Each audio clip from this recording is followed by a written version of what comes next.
الحمد لله رب العالمين والعاقبة للمتقين والصلاة والسلام على سيد الأنبياء والمرسلين وعلى آله وأصحابه أجمعين اما بعد۔ معزز سامعین کرام، جیسے کہ آپ حضرات جانتے ہیں کہ یہ محرم الحرام کا مہینہ شروع ہوا ہے، جو اسلامی سال کا سب سے پہلا مہینہ ہے۔ اس مہینے کی بڑی عظمتیں اور بڑی فضیلت ہے جو احادیث مبارکہ سے ثابت ہوتی ہے۔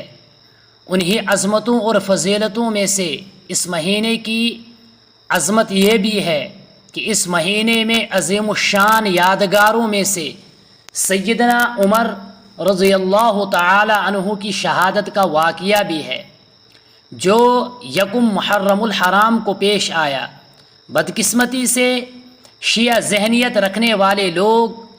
انہوں نے محرم الحرام کو شہادت حسین رضی اللہ تعالی عنہ کے ساتھ خاص کر دیا، جبکہ حقیقت یہ ہے کہ گلشن اسلام کو جن شہداء نے اپنا قیمتی خون دے کر سدا بہار کیا ہے، ان میں سے سر فہرست امام العادلین، ناصر دین مبین اور امیر المؤمنین اور خلیفۃ المسلمین سیدنا فاروق اعظم رضی اللہ تعالی عنہ کا نام ہے۔ حضرت عمر رضی اللہ تعالی عنہ کا نام ان شہادتوں میں سے سر فہرست ہے۔ آپ رضی اللہ تعالی عنہ دنیا میں آسمان عدالت اور شجاعت پر آفتاب بن کر چمکے، اسلام کو مہتاب عالم تاب بنا دیا۔ آپ رضی اللہ تعالی عنہ کو ہمیشہ شہادت کی آرزو رہا کرتی تھی کہ حضرت عمر فاروق رضی اللہ تعالی عنہ ہمیشہ یہ دعا مانگا کرتے تھے، اللہم ارزقنی شہادتا فی سبیلک واجعل موتی فی بلد رسولک۔ معرف الحدیث میں یہ دعا موجود ہے کہ حضرت عمر فرمایا کرتے تھے، اے اللہ مجھ کو اپنے راستے میں شہادت عطا کر اور اپنے حبیب اپنے رسول صلی اللہ علیہ وسلم کے شہر میں مجھ کو موت عطا کرنا۔ حضرت عمر رضی اللہ تعالی عنہ نے سچے دل سے دعا مانگی، جس دعا کا ظہور اس طرح سے ہوا کہ ابو اللؤلؤ فیروز نامی شخص جو مجوسی تھا، جو حضرت مغیرہ رضی اللہ تعالی عنہ کا غلام تھا اور چکی بنانے کا ماہر تھا، چکی کا کام اس میں مہارت رکھتا تھا، اس کو اچھی طریقے سے جانتا تھا، وہ ہر وقت فاروق اعظم رضی اللہ تعالی عنہ کی فتوحات سے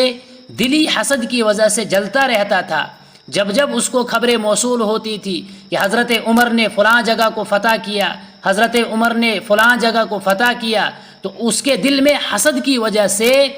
ایک کڑن سی پیدا ہوتی تھی، اس کا دل جلنے لگتا تھا۔ خصوصاً حضرت فاروق اعظم رضی اللہ تعالی عنہ جب ایران کے علاقوں میں سے کسی علاقے کو فتح کرتے، وہاں ان کو کوئی فتح حاصل ہوتی، تو اس وقت اس کو زیادہ غصہ آتا، چونکہ یہ ایرانی تھا، مجوسی تھا، تو اس وقت اس کو زیادہ غصہ آتا تھا، اور اس کے دل میں حضرت عمر رضی اللہ تعالی عنہ کے خلاف بدلہ لینے کا انتقام ہمیشہ رہتا تھا۔ ہمیشہ یہی سوچتا تھا کہ کس طریقے سے میں اپنے ایرانی بھائیوں، اپنے ہم وطن اور ہم مسلک اور ہم مذہب لوگوں کی مدد کروں، یعنی حضرت عمر رضی اللہ تعالی عنہ کو شہید کر کے اپنے ہم وطن لوگوں کی مدد کروں۔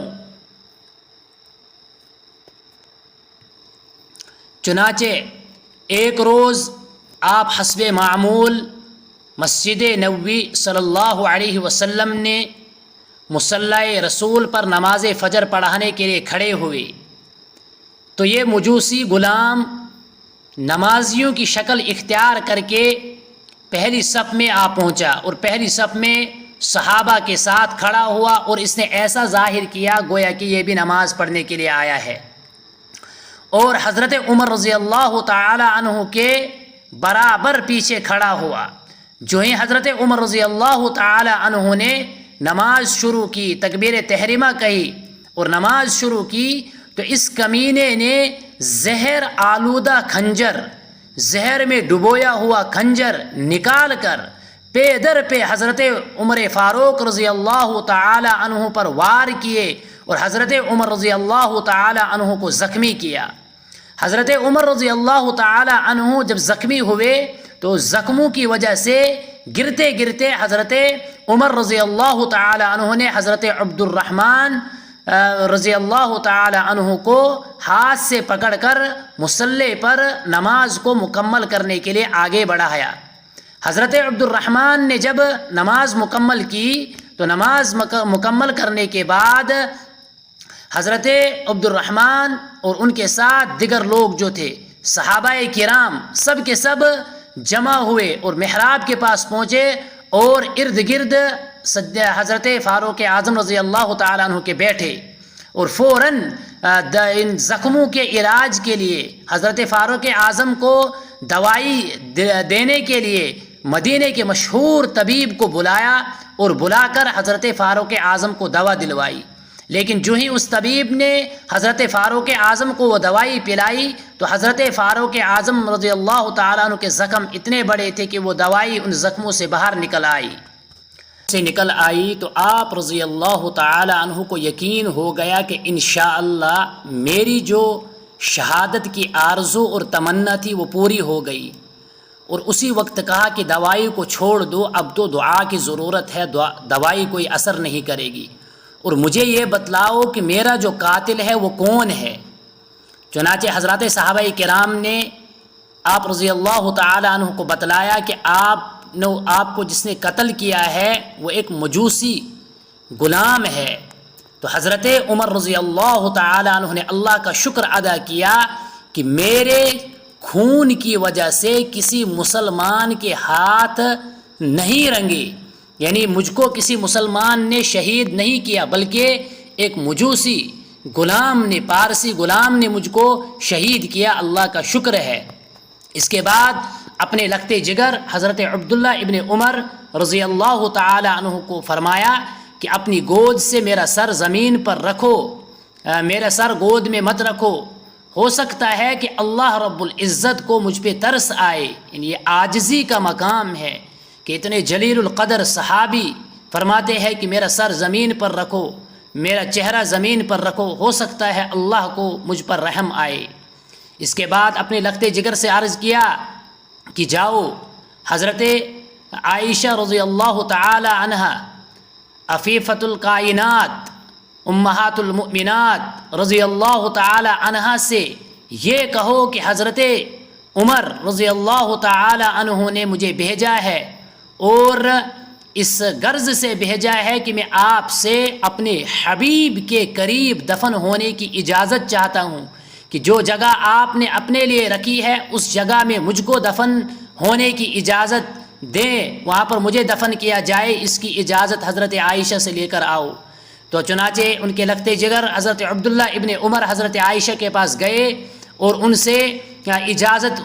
مانگی تو حضرت عائشہ نے کہا کہ اگر عمر کے علاوہ کوئی اور ہوتا تو میں بالکل اس کو اجازت نہ دیتا،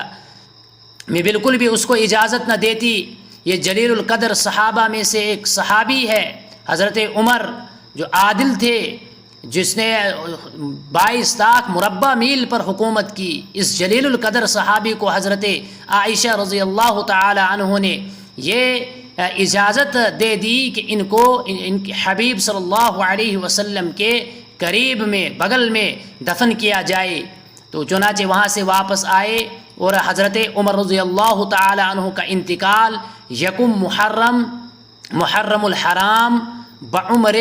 63 سال 24 ہجری کو ہوا۔ اس کے بعد حضرت عمر رضی اللہ تعالی عنہ کو نبی اکرم صلی اللہ علیہ وسلم کے بغل میں سپرد خاک کیا گیا۔ ان للہ و انا الیہ راجعون۔ اس شہادت کے واقعے سے بھی یہ بات ثابت ہوتی ہے کہ یہ محرم الحرام کتنی عظمتوں والا اور کتنی برکتوں والا مہینہ اور کتنی فضیلتوں والا مہینہ ہے کہ اس میں اتنے بڑے بڑے واقعے پیش آئے ہیں، شہادتوں کے واقعات پیش آئے ہیں۔ جیسے حضرت امام حسین رضی اللہ تعالی عنہ کی شہادت کا واقعہ بھی پیش آیا۔ اللہ رب العزت سے دعا ہے کہ اس محترم مہینے کی ہمیں قدردانی نصیب فرمائے۔ وآخر دعوانا ان الحمد للہ رب العالمین۔